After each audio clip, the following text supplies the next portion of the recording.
Arava, a Hebrew word meaning wilderness. Arid, desolate land symbolizing an ancient curse. He whose heart turns away from his God, said the prophet Jeremiah, shall be as a solitary bush in the Arava, in the wilderness.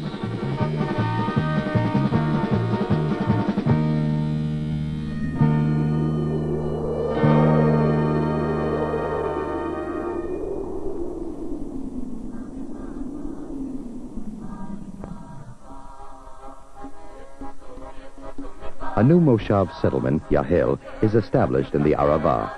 A ceremony marks the occasion. Once the speeches and the dancing are over, a small group will remain, resolved to make Yahel their home. They are responding to a vision which has challenged the pioneering spirit for several decades. 1939, north of the Dead Sea, a settlement is born. Beit HaArava, the home in the wilderness. It was short-lived. During Israel's War of Independence, it was destroyed by the Jordanian Arab Legion.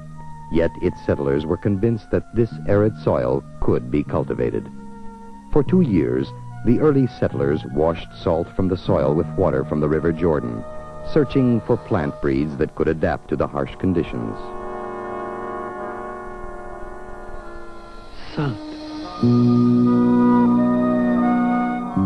The expert of the British Mandatory Government was adamant. This is not a place for farming. Soil with a 17% salt content is unusable. Even if fruit trees can grow, their fruit will be sour. But the pioneer would not despair. In the intense heat, he carries on with his work. And then, one morning, a small green signal of success.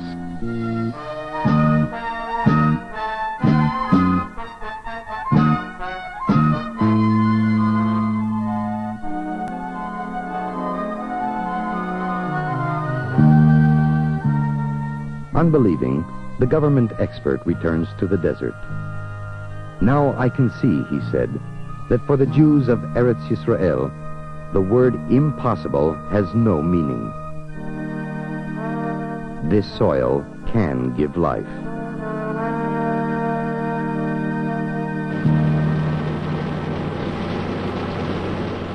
Israel, 1977.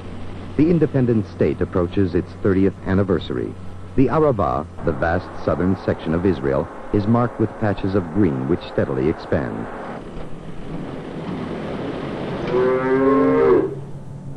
This is Yotfatah, 30 miles north of Eilat, founded in 1952.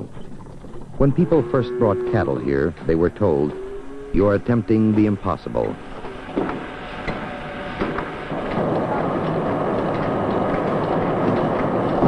Today, the luscious fields of Yotfatah support an ultra-modern dairy industry.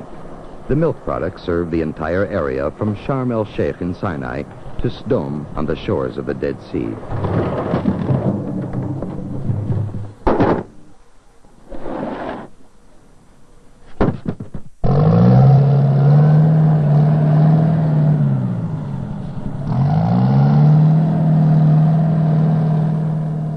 In Yahel, a specialized rig prepares the ground for the planting of date palms.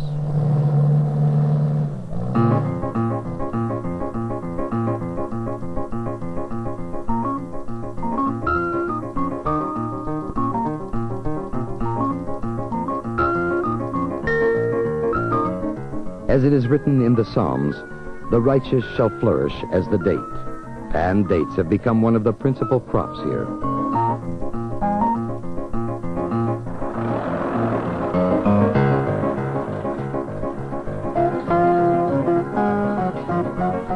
This is the story of the Arava, a story of Israeli ingenuity, persistence, and daring.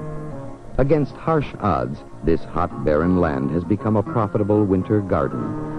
Adverse climate conditions were turned into advantage. There may be snow in Europe, rain in Jerusalem, but here they harvest peppers, tomatoes, and melons, often with the help of Jewish volunteers from overseas.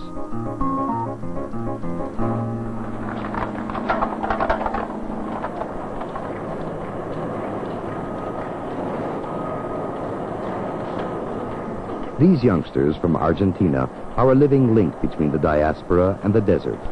Some will return to settle here. Others will go back home, able to tell the story.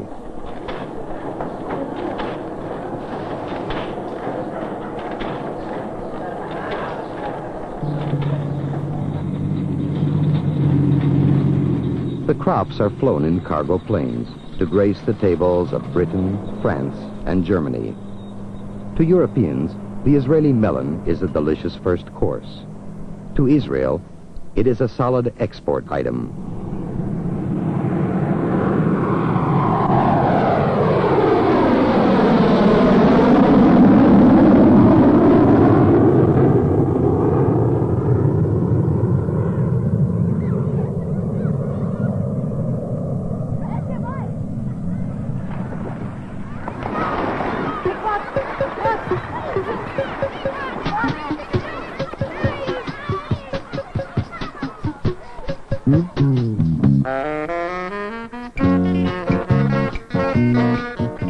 The children of the Arava must travel way up north to know what rain is. There's a new generation here for whom the hot desert is a natural environment. Israel's struggle in the desert is certainly a success, but many more pages still have to be written.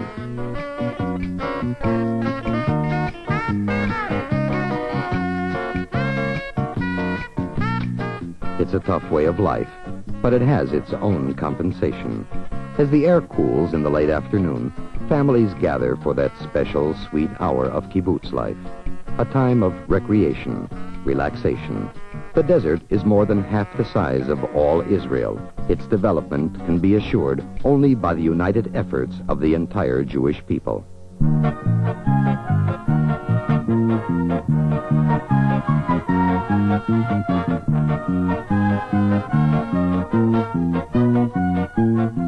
It was in 1953, at the age of 67, that David Ben-Gurion retired to what was then the southernmost farming settlement in Israel, Sde Boker. The old man was showing the way to younger generations, but his dream was not to be fulfilled in his lifetime. Not everyone is made of that kind of steel.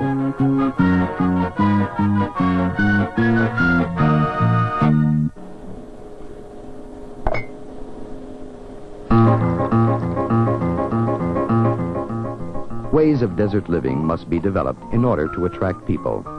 A desert civilization will depend on the answers to questions of physiology: how to drink, to eat, when to work, to rest. It is scientific research which holds the key. A new kind of home is being designed, specially suited to the climatic extremes. The rays of the winter sun are trapped to heat the stones of the central patio. At night, these stones will warm the building. In summer, the windows provide a cooling draft. In today's energy-hungry world, solar energy is being put to use here. Protein-rich algae can be grown in ponds of brackish water under the desert sun. For cattle fodder, this method can save vast areas of land and vast quantities of sweet water normally needed for such crops. The desert can contribute to a world short of food.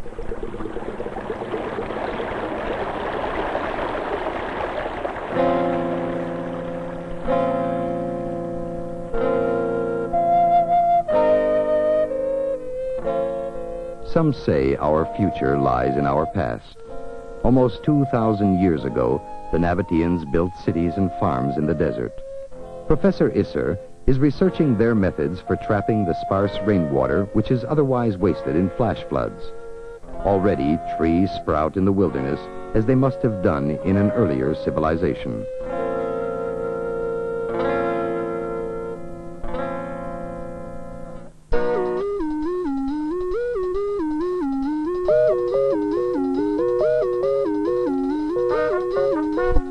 Tree planting conquers the shifting sands, encourages further growth. 7 years of trial and error have led to the small plantation of mango trees at Yotfata. Hopefully, this rare and exotic fruit will also appear on the European menu imported from Israel.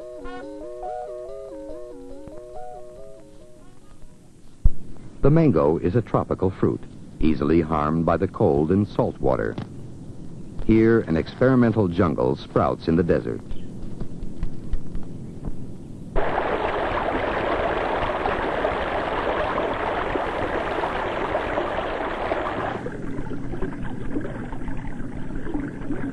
A fish net in the wilderness may not be a mirage. Fish ponds were made to catch the runoff saline waters from the plantations.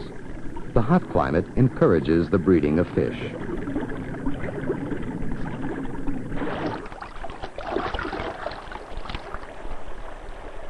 At the Eilat Oceanographic Laboratory, they are convinced that fish breeding will soon be a profitable desert industry.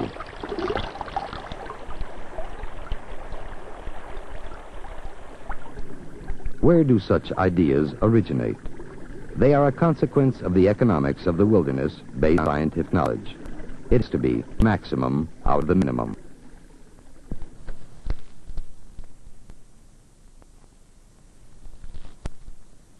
Today, Israel is a world leader in agricultural technology.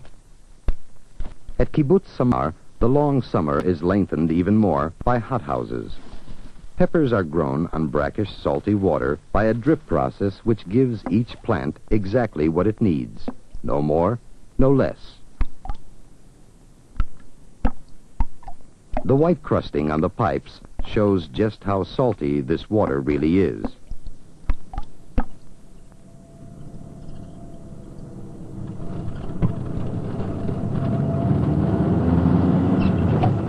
Meanwhile, geologists continue the incessant search for water sources. Again, a question of trial and error. Often, a drilling is futile.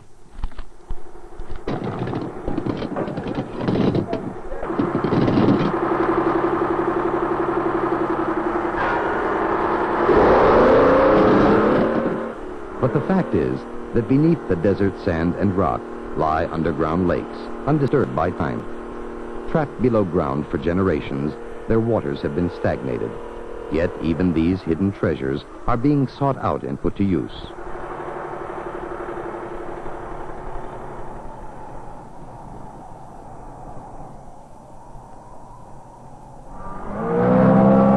When nature is miserly, science can find the source of life.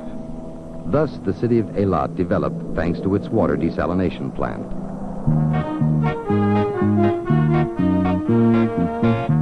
Eilat celebrates its 30th anniversary together with the State of Israel.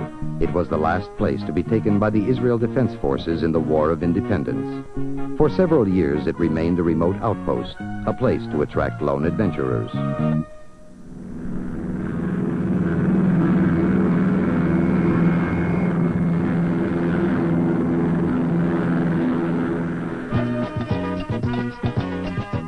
Today, Eilat's reputation is spreading as a tourist center.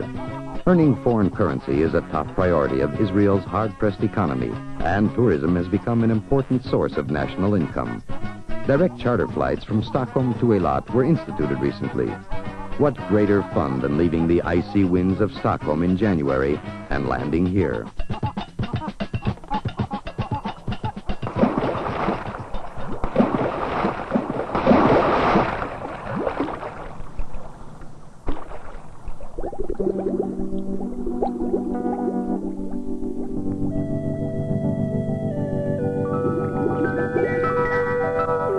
The Gulf of Eilat has the world's richest coral wonderworld, a breathtaking experience. This underwater life is a precious natural resource which Israel must guard for generations to come.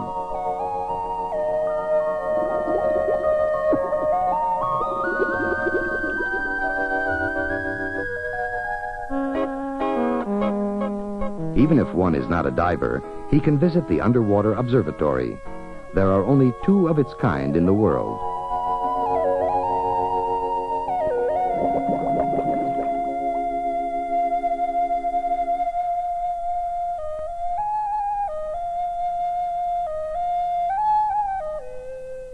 At the other end of the Arava is the northern tip of the Dead Sea. Despite its name, its waters have been known since ancient times for their health-giving properties. Visitors from overseas find relief for their pains in modern spas. Initiative has turned the mineral-rich waters into a source of income.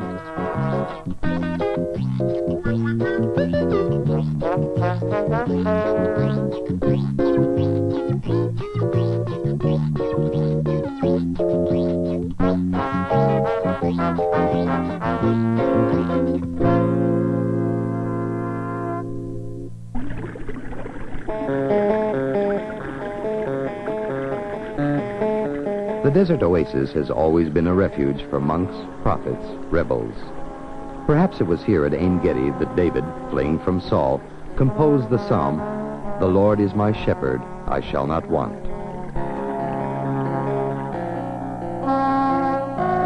A few kilometers to the south, the Mount of Masada towers above the Dead Sea. In the year 74 of the Common Era, this was the last outpost of the Jewish zealots in their rebellion against the Roman rule.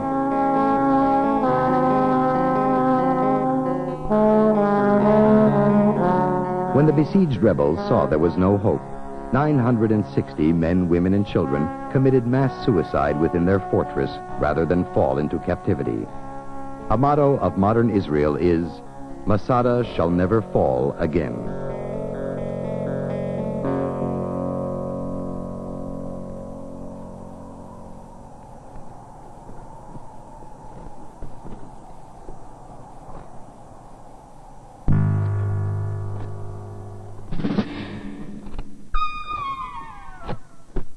Defending Israel's existence requires constant vigilance.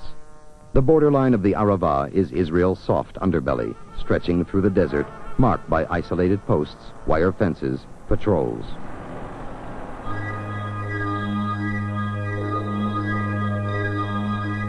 Up to the Sinai campaign in 1956, this border was wild and unprotected. The rough desert highway was prey to marauders. In March 1954, 11 people returning from festivities marking the liberation of Eilat met their deaths in an ambushed bus at Scorpion Pass.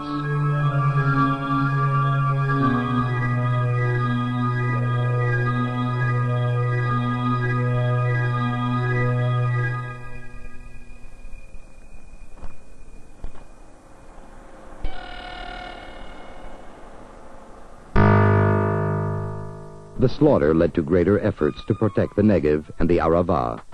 The new desert highway is a lifeline to Eilat, and the settlements along the way watched over by ever-vigilant eyes.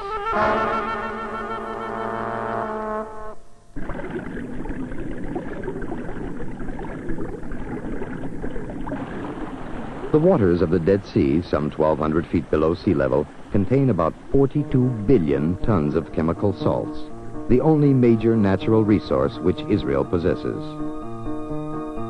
A single-minded engineer from Siberia, named Novomaisky, understood the enormous potential. He built the first Dead Sea Potash Plant more than 40 years ago. It was abandoned during the War of Independence. The new plant, which stands today, was built to the south near Stone.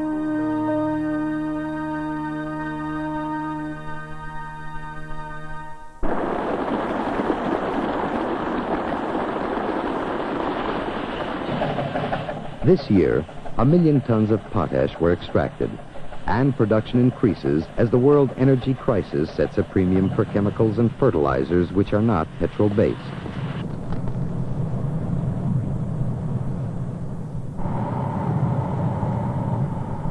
Hundreds of workers, many of whom are new immigrants, work here on the edge of the desert.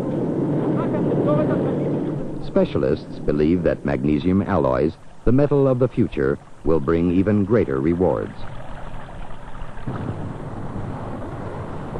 Dead Sea products are trucked south to the port of Eilat and north to other ports to be shipped around the globe.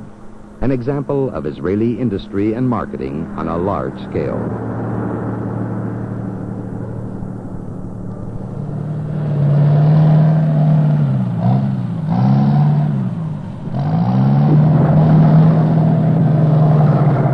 In the wilderness of Tzin, known from the Israelites' historic wanderings in the desert, large new phosphate works are now being built. Today, they speak the language of technology, planning, economic exploitation of raw materials. It will require vast financial resources, a challenge for now and for the future.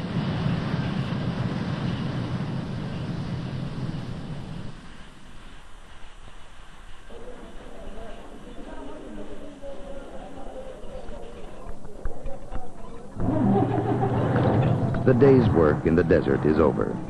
Workers go home in air-conditioned buses. Where to? Home is a development town, Arad or Dimona.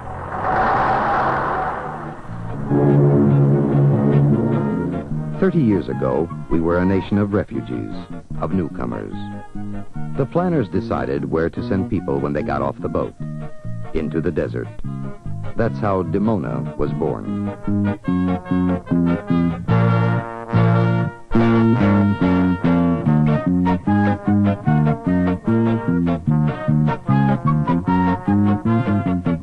Few believed that a prefab transit camp would grow into a thriving town with a population of some 30,000.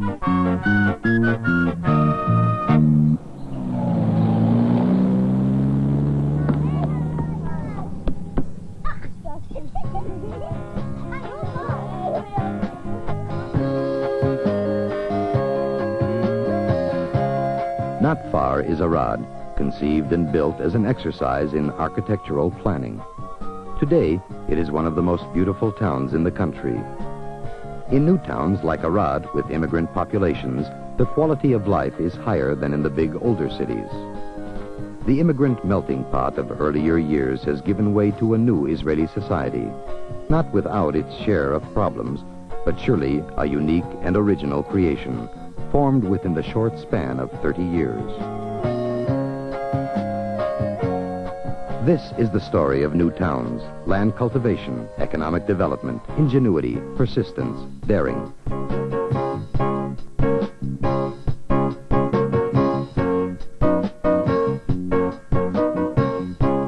But enormous tasks still lie ahead. What has been accomplished in the Arava merely points in the direction of the future. Even the children of these children will not see it completed. A task shared by Israel and world Jewry alike. The first sapling struck root at Beit Ha'arava, the home in the wilderness, a few decades ago. We have come a long way. We can feel a sense of achievement and pride, but we cannot afford to rest too long beside the milestone. It only marks the beginning.